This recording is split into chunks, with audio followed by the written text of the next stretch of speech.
This is the berry stitch. It's very similar to the lazy daisy or detached chain stitch. And here's how we do it. So we come up and we're going to make that first inside loop.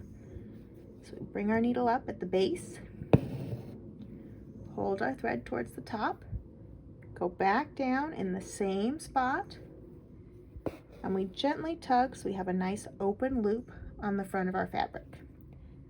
Then we bring our needle up inside that loop and gently tug towards the top of that loop so it's nice and flush with the fabric.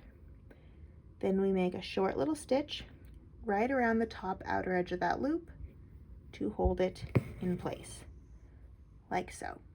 Now we're going to repeat that and do one right around the outside. So we come up slightly below at the base of this first stitch. Again, hold our thread towards the top and go back down in the same spot. Gently tug so we have a nice open loop on the front of our fabric here.